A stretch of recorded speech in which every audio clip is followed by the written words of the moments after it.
Hadirin rahimakumullah. Al-Kisah konon disebutkan di sana ada sahabat yang hariannya ini, maaf, beliau ini memberikan jasa. Jasanya apa? Jasa ini beliau bekerja sebagai orang yang ngangsu. Ngangsu ini mencari air, nimbo coba, menimba air. Masya Allah. Dalam keadaan sahabat ini, dalam keadaan yang tidak sempurna tubuhnya, beliau menimba air bagaimana? Bukan dengan dua tangan ini dikerek seperti tidak, rahimahullah. Konon ini sahabat menimba air satu timba dengan tangannya, talinya itu, kemudian beliau gigit tali timba tersebut, beliau gigit, kemudian beliau usung lagi, tali timbanya diraih lagi. Jadi tidak dengan kedua tangan, namun dengan satu tangan dan satu gigitan. Jamaah rahimakumullah, ketika sahabat ini mendekati daripada akhir beliau menimba, bagaimana? Beliau sampai ada gigi yang copot putus. Disebabkan saking semangatnya ingin menerima upah dari hasil beliau bekerja menawarkan jasa menimba air, untuk ingin ikut berinfak. Assalamualaikum warahmatullahi wabarakatuh. Bismillahirrahmanirrahim. Alhamdulillahi rabbil alamin. Alhamdulillahilladzi nahmaduhu wa nusalli wa nusallimu ala rasulihil karim wa ala alihi wa ashabihi wa atsba'ihi hamalati dinil qawim hamidan wa musalliyan wa musalliman amma faqad qala Allah ta'ala fi kitabihil karim wa huwa asdaqul qailin ba'da a'udzu billahi minasy syaithanir rajim. Bismillahirrahmanirrahim. Wasari'u ila maghfiratin min rabbikum wa jannatin 'arduha as-samawati wal ardh u'iddat lil muttaqin alladzina yunfiquna fis sarra'i wad dharra'i wal kadhiminal ghaidha wal 'afina 'anil nas wallahu yuhibbul muhsinin. Wa qala an-nabiy sallallahu alaihi wasallam, sil man qata'aka wa'ti man mana'aka wa'fu 'amman zalamaka. Al-hadits atau kama qala an-nabiy sallallahu alaihi wasallam. Ma'asyiral muslimin wa zumratal mu'minin rahimakumullah. Kepada seluruh jamaah, Bapak Ibu, Mas-mas, Bapak adik-adik semuanya, dimanapun Anda berada, yang dirahmati oleh Allah Subhanahu wa ta'ala. Pertama, marilah kita panjatkan puja dan puji syukur kita kehadirat Allah Subhanahu wa ta'ala atas segala limpahan nikmat dan karunia-Nya kepada kita semua, sehingga kita sampai saat ini, sampai detik ini, di pertengahan akhir bulan Syawal tahun 1445 Hijriah, kita semuanya masih diberikan nikmat yang banyak oleh Allah Subhanahu wa ta'ala. Atas nikmat tersebut, mari bersama kita ikrarkan dengan kalimatul hamdalah, alhamdulillahi rabbil alamin. Kedua kalinya salawat beserta salam semoga senantiasa tercurah kepada uswah hasanah kita, suri teladan kita, junjungan kita, Nabi Agung Muhammad sallallahu alaihi wasallam. Nabi yang telah membawa kita semuanya dari zaman gelapnya jahiliyah menuju zaman terangnya Islamiyah seperti pada saat ini. Mudah-mudahan kita semuanya dapat berittiba', dapat mengikuti sunnah-sunnah beliau dalam kehidupan kita, dan nanti di akhirat kelak kita semuanya mendapatkan syafaat Nabi Agung Muhammad sallallahu alaihi wasallam. Hadirin wal hadirat rahimakumullah. Sebelum kita memasuki kajian pada kesempatan kali ini, kami mewakili segenap tim dari Nusa Syiar Official mengaturkan selamat Hari Raya Idul Fitri tahun 1445 Hijriah. Mohon maaf lahir dan batin dengan teriring doa ja'alanallahu wa iyyakum minal aidina wal faizin. Taqabbalallahu minna wa minkum syiyamana wa syiyamakum wa kullu amin wa antum bi khair. Mudah-mudahan seluruh amal kita diterima oleh Allah Subhanahu wa taala, dan mudah-mudahan Allah Subhanahu wa taala jadikan kita semuanya menjadi pemenang di bulan Syawal ini dan menjadi orang yang kembali suci, kembali fitrah kayaumin waladathu ummu, seperti hari di mana seorang bayi dilahirkan oleh ibundanya, lahir ke dunia tidak membawa apa-apa dan tidak memiliki dosa sedikit pun. Begitu juga jamaah, mudah-mudahan kita pada bulan Syawal ini, kita datang di bulan Syawal dengan membawa rahmah, maghfirah dari Allah Subhanahu wa taala, dan tidak tersisa sedikit pun dari dosa-dosa kita. Dan kita sudah siap untuk menghadapi bulan Syawal ini terus sebulan-bulan kemudian, 11 bulan kemudian sampai nanti bulan Sya'ban ataupun bulan Ruah. Karena kita sudah dicas, sudah diberikan amunisi, sudah diberikan senjata untuk kita bersiap melawan hawa nafsu kita juga selama 11 bulan. 1 bulan kita mengumpulkan bekal untuk kita bawa mengarungi lautan amal 11 bulan lamanya. Hadirin wal hadirat rahimakumullah. Pada kesempatan Syawal yang berbahagia ini, mari kita memaafkan satu sama lain di antara kita. Jangan sampai di dalam hati kita ada rasa benci, ada rasa tidak suka kepada satu orang muslim, meskipun hanya satu orang muslim saja. Kita hilangkan sifat hasud itu, sifat dengki itu, sifat iri itu dari dalam hati kita, dan kita ganti dengan rasa kasih sayang, rasa mencintai kepada umat Islam. Karena inilah rasa cinta, rasa mahabbah, bekal kita, benih-benih seseorang untuk menjadi waliullah, menjadi kekasihnya Allah Subhanahu wa ta'ala. Apabila kita berjumpa dengan saudara muslim kita, maka kita berjabat tangan.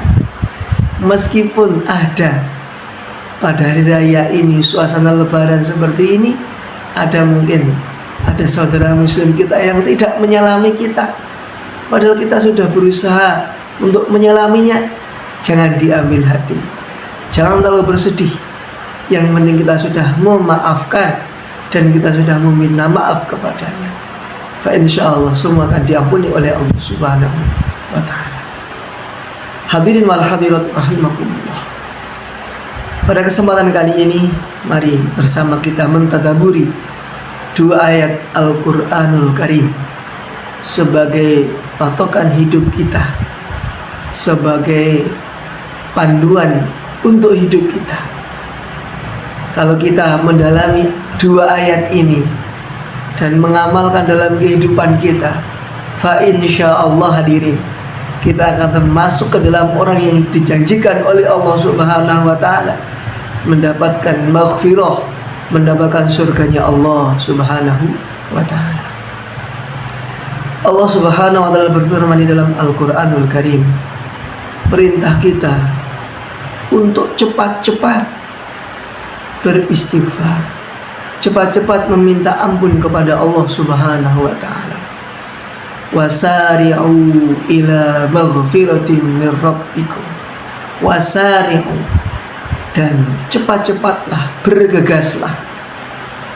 Di dalam ilmu nahwu dikatakan bahwa fi'il amr, kata kerja perintah ini banyak macamnya.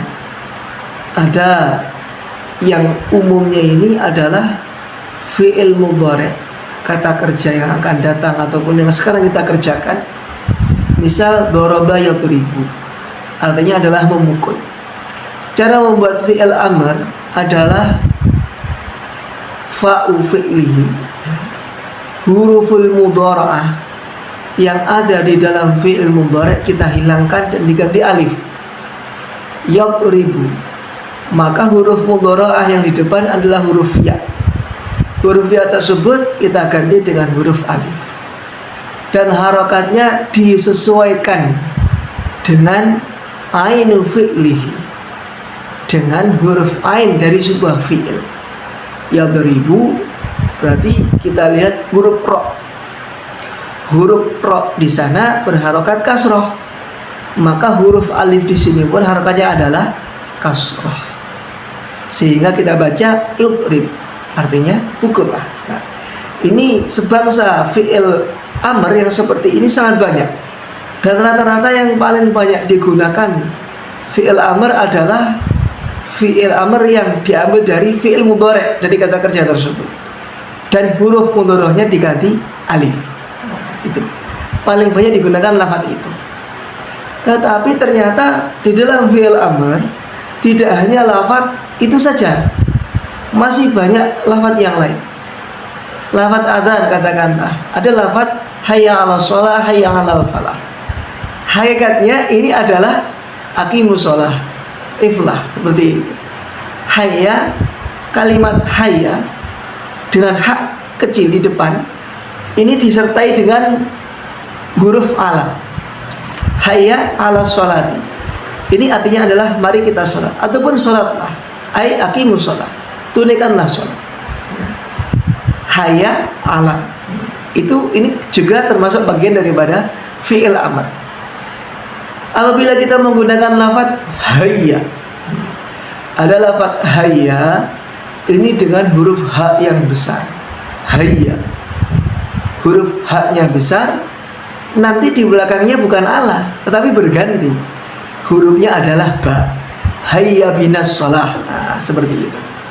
Hayya bina an nusalli. Mari kita mengerjakan sholat. Apabila hayya, maka sambungannya adalah ba. Apabila hayya, hak kecil bersih, sambungannya adalah ala. Ini juga termasuk daripada kaidah fi'il amr, kata kerja perintah. Kemudian ada lagi kata kerja perintah yang menggunakan lam taukid ataupun lamul amr, ya. Litaqrib, pukullah, hendaklah engkau pukul. Nah, seperti itu. Litaqrib, litusolli, ya, hendaklah engkau sholat. Nah, ini juga lam di awal adalah lamul amr, kata kerja perintah. Nah, di dalam ayat ini jamaah wasari'u sari'u, sara'a yusari'u sari'u, ini kata kerja madhi membuahkan amr, sari', bergegaslah, bercepat-cepatlah, buru-buru, sat-set, seperti itu jamaah kita katakanlah. Cepat-cepatlah, kemana kita cepat-cepat? Ila maghfirah, menuju kepada ampunan Allah Subhanahu wa ta'ala. Sungguh ampunan Allah ini adalah sangat luas, sangat banyak. Wallahu yaghfiru liman yasha.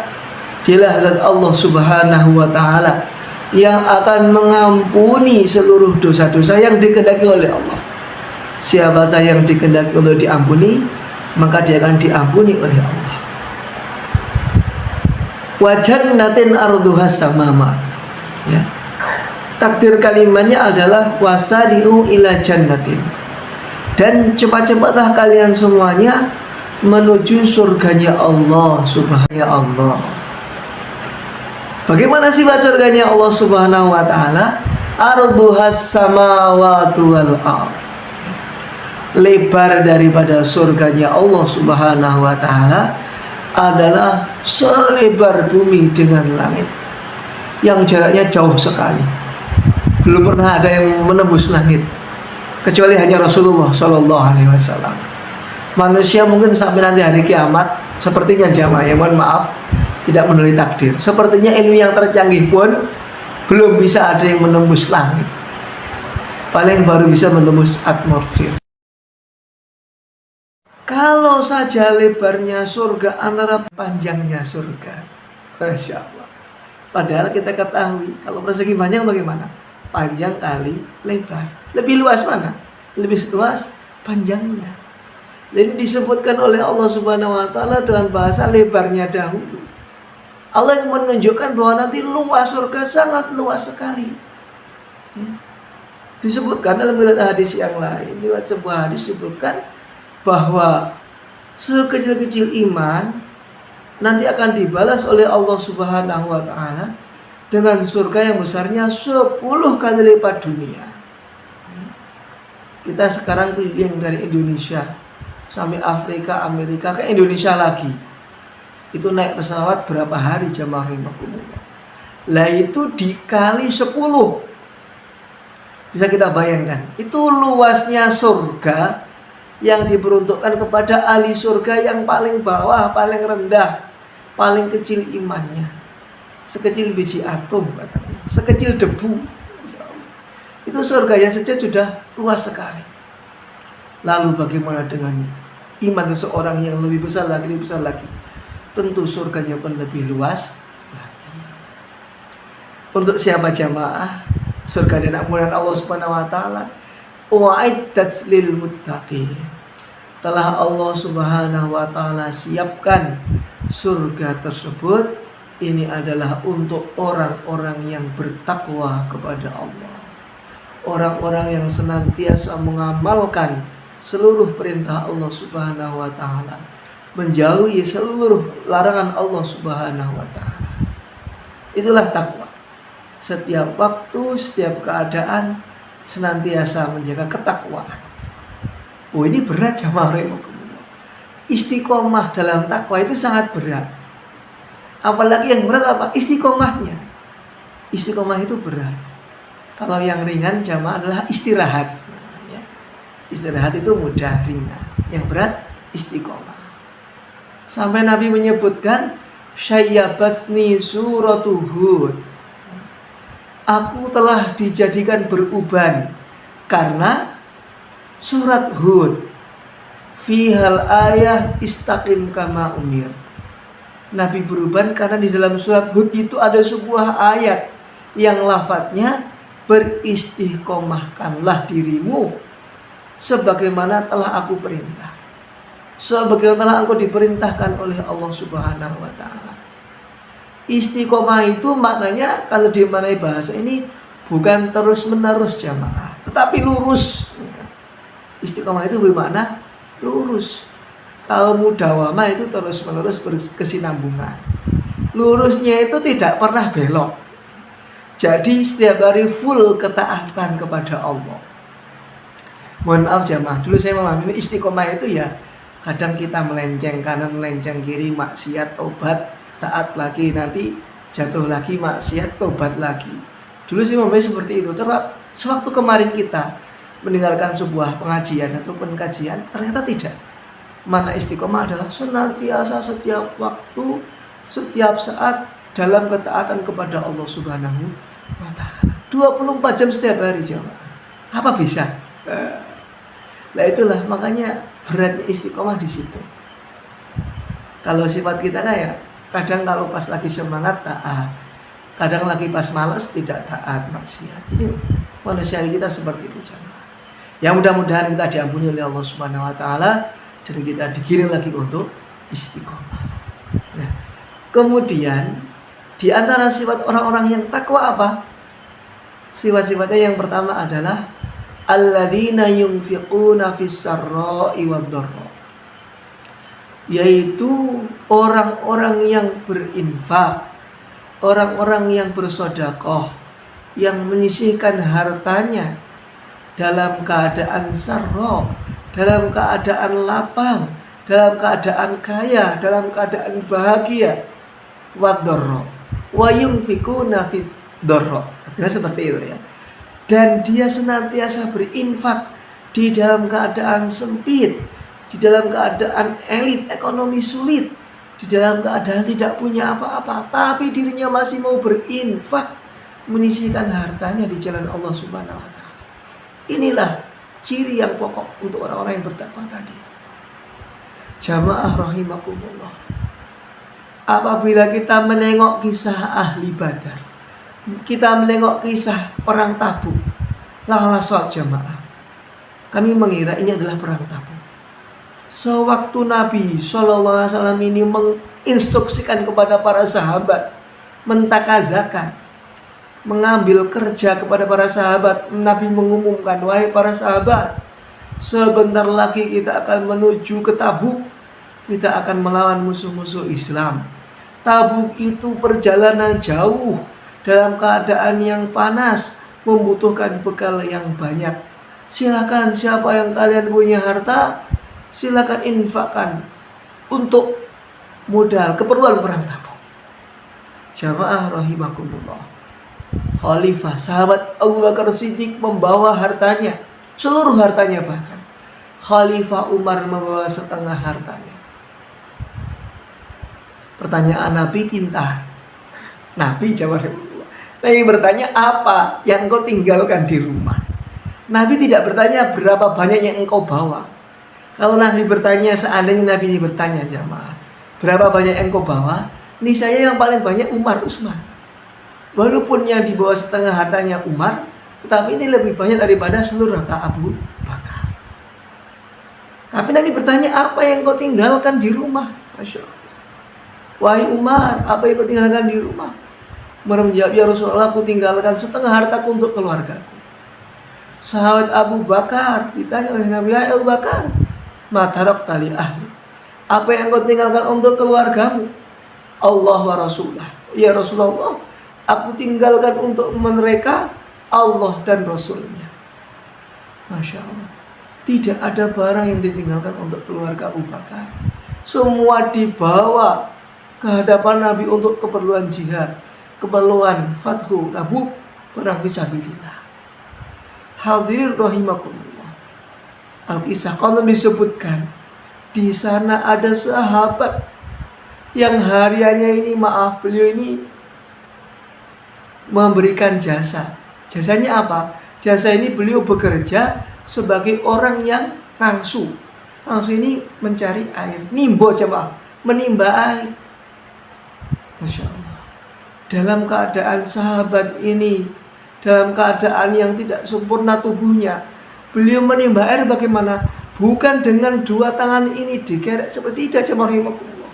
Konon ini sahabat menimba air satu tangan dengan satu timba dengan tangannya, talinya itu, kemudian beliau gigit tali timba tersebut, beliau gigit, kemudian beliau usung lagi.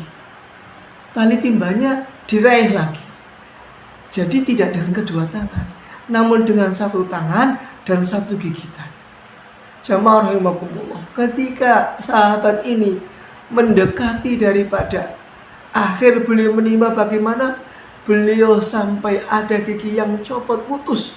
Disebabkan saking semangatnya ingin menerima upah dari hasil beliau bekerja menawarkan jasa menimba air, untuk ingin ikut berinfak, ingin ikut mengambil bagian di dalam perang Tabuk. Masya Allah. Hadirin rahimakumullah. Berapa banyak upah sahabat beliau? Konon jamaah, beliau diberikan upah ini bukan dengan dirham ataupun dinar, tetapi dengan beberapa biji kurma. Dan di saat itu jamaah rahimakumullah, beberapa biji kurma hasil beliau menimba tadi dibawa di hadapan Nabi SAW, diberikan kepada Nabi, dan oleh Nabi biji kurma tadi milik sahabat diletakkan yang paling tinggi, dan disitulah menandakan isyarat dari Allah Subhanahu wa Ta'ala. Seluruh sahabat yang telah mengorbankan, menginfakkan hartanya di jalan Allah, di golongan hartanya itu semua dimakbul, diterima oleh Allah Subhanahu wa Ta'ala. Karena keberkahan siapa? Keberkahan sahabat yang mendapatkan daripada beberapa biji kurma tadi, dari hasil jerih payah beliau menimba air. Jamaah rahimakumullah, itulah teladan kita semua umat Islam. Nabi dan para sahabat, betul-betul keinginan sahabat menyisihkan harta yang ada dalam sisinya meskipun dalam keadaan kelaparan, dalam keadaan tidak memiliki apa-apa, tetapi rela untuk dinafkahkan, diberikan kepada Nabi SAW sebagai bukti kecintaan kepada Nabi, bukti kecintaan kepada Islam. Masya Allah.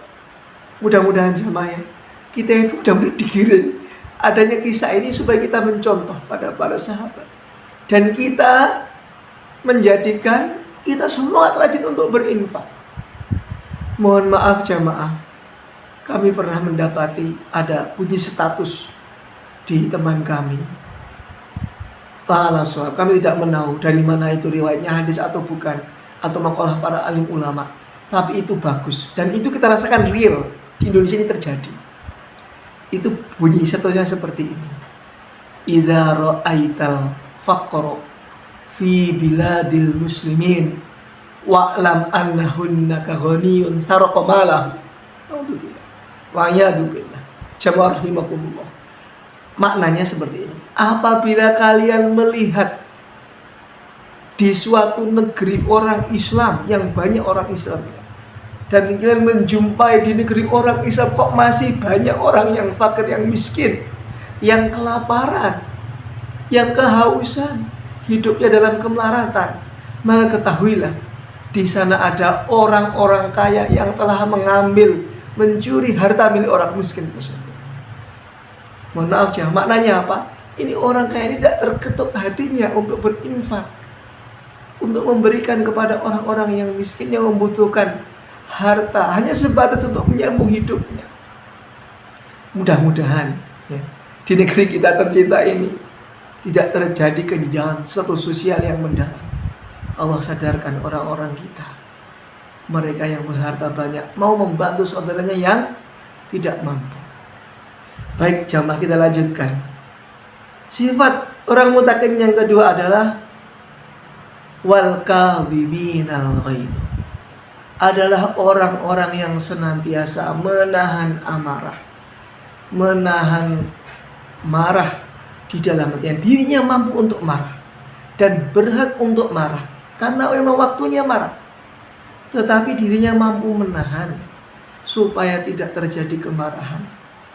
Karena dalam mahfudz disebutkan awalul ghadabi jununun wa akhiruhu nadam.